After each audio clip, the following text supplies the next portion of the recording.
हर घर राजे हम तुम्हारे साथ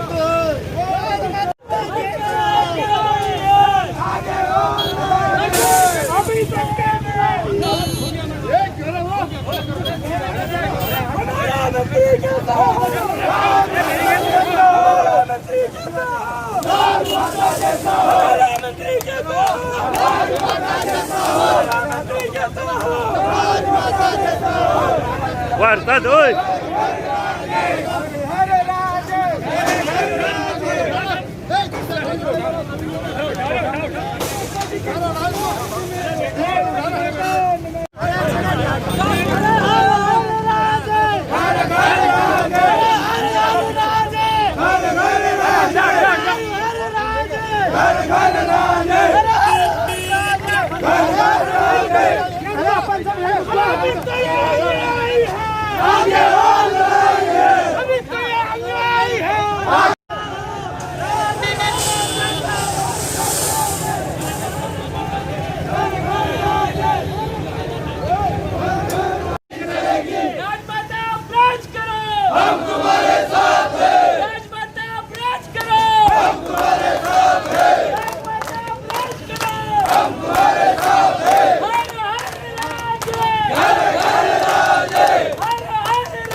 चलो इधर कोई नहीं बैठा चलो भैया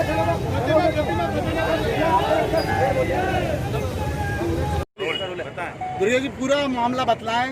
ये इतनी बड़ी मजमा इकट्ठा हुआ है, नाराजगी समझ में आती है अपने नेता को मंत्री नहीं बनाए जाने की, लेकिन क्या आपको नहीं लगता कि पूरी तरह से धज्जियां उड़ा दी गई हैं मध्य प्रदेश सरकार की सोशल डिस्टेंसिंग के पालन की? एक्चुअली मैं इंदौर से आ रहा था, मुझे शिप्रा के यहाँ कार्यकर्ताओं का फ़ोन आया कि यहाँ पे भारतीय जनता पार्टी के कार्यकर्ता काफ़ी आक्रोशित हैं और यहाँ पर उन्होंने एबी रोड जाम कर दिया और किसी कार्यकर्ता ने आत्मदाह का प्रयास किया है। ये सूचना लगने के बाद मैं इंदौर से आ रहा था, तो आते ही मैं सीधा यहाँ पर रुका और सभी कार्यकर्ताओं को मैंने समझाने का प्रयास किया है। आपकी भावनाओं से संगठन को अवगत कराया जाएगा, आपकी भावनाओं से हमारे प्रदेश के यशस्वी मुख्यमंत्री शिवराज सिंह जी को अवगत कराया जाएगा और निश्चित तौर पे कहीं न कहीं जो देवास के कार्यकर्ताओं का आक्रोश है, इनका देवास के राजमाता के प्रति लगाव है, देवास की जनता का लगाव है और ये चाहते थे कि देवास को प्रतिनिधित्व मिले मध्य प्रदेश सरकार में, राजमाता साहब को मंत्री बनाया जाए। लेकिन संगठन ने जो भी निर्णय करा है, कहीं न कहीं बहुत विचार के बाद में निर्णय करा है। कल हमने मुख्यमंत्री जी का वक्तव्य भी देखा था कि मंथन में अमृत निकलता है, तो कहीं न कहीं जो भी संगठन ने निर्णय करा बहुत विचार के बाद करा होगा और हमें पूर्ण विश्वास है संगठन पे, मुख्यमंत्री जी पे, कि आज नहीं कल राजमाता जी को सम्मान मिलेगा और राजमाता जी के नेतृत्व में देवास चहुमुखी विकास करेगा, ऐसा हम कार्यकर्ताओं को आश्वस्त कराना चाहते हैं। और कार्यकर्ताओं से मैं हाथ जोड़ के निवेदन करता हूं कि इस प्रकार का कोई भी कृत्य न करें जिससे भारतीय जनता पार्टी की हमारी परंपरा टूटे, हमारी बदनामी हो और संगठन को कहीं कोई संगठन के खिलाफ कोई बात कार्यकर्ता नहीं करे। यही बात मैं आज सबको समझाने के लिए यहाँ पर आया। जी जी। दुर्गे जी, ये बात बिल्कुल सही है कि कोई व्यक्ति को अपना नेता जिस जगह की वो अपेक्षा रखते वहाँ नहीं पहुँचता तो आक्रोश स्वाभाविक है। लेकिन क्या कोरोना काल में आक्रोश का तरीका नहीं बदलना चाहिए? क्योंकि स्वयं आपके नेता सोशल डिस्टेंसिंग का जबरदस्त ख्याल रखती हैं, मंच पर भी वो सोशल डिस्टेंसिंग बनाए रखती हैं, यहाँ तक कि जनता जो सामने बैठती है उनको भी सोशल डिस्टेंसिंग का ही संदेश देके वो व्यवस्था ऐसी बनाती हैं। तो क्या वो आप कार्यकर्ताओं के प्रति नाराज नहीं होंगी ये सब देख के? एक्चुअली ये राजमाता साहब को मालूम ही नहीं है कि इस प्रकार का कोई कार्यक्रम हुआ है। ये तो मुझे भी दूरभाष के माध्यम से कार्यकर्ता का फ़ोन आया और चूंकि मैं इंदौर से निकल रहा था तो मुझे शिप्रा के यहाँ फ़ोन आया और मैं जाते जाते यहाँ पर रुका। वो इसलिए रुका है कि चूंकि कार्यकर्ताओं का असंतोष और कार्यकर्ता जिस प्रकार से यहाँ पर आंदोलन कर रहे थे या नारेबाजी कर रहे थे, किसी कार्यकर्ता ने आत्मदाह का प्रयास किया, ये हमारे संगठन लाइन का नहीं है। इसलिए मुझे यहाँ पर रुकना पड़ा और इन सब कार्यकर्ताओं को हमने समझाइश दी है। आपका कहना बिल्कुल सही है कि यदि कोई कार्यक्रम करना भी चाहिए तो सोशल डिस्टेंसिंग को ध्यान में रखना चाहिए, मास्क लगाना चाहिए था।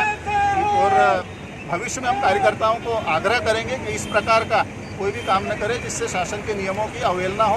अब आगामी कार्यक्रम हो तो सोशल डिस्टेंसिंग का ध्यान रखें, मास्क लगा के कार्यक्रम करें, सब कार्यकर्ताओं से आग्रह करेंगे। भैया आखिरी एक सवाल है, विरोध क्या जारी रहेगा इसी तरह से? ये विरोध में कह रहा हूँ प्रायोजित नहीं है, पार्टी का नहीं है, हमारा नहीं है। ये देवास की जनता और कार्यकर्ताओं का आक्रोश है। ये मैं तो इंदौर से आ रहा था, शिप्रा के यहाँ मुझे जानकारी लगी। जाने के दौरान यहाँ पे कार्यकर्ताओं को देख के, चूंकि भारतीय जनता पार्टी के कार्यकर्ता यहाँ पे आंदोलन कर रहे थे और मैं भी भारतीय जनता पार्टी का कार्यकर्ता हूँ, मेरी ड्यूटी बनती थी इन सबको समझाना। मैं समझाने के लिए यहाँ पर रुका हूँ। इसकी कोई रणनीति नहीं है कि आगे कोई ऐसा आंदोलन होने वाला है या क्या है।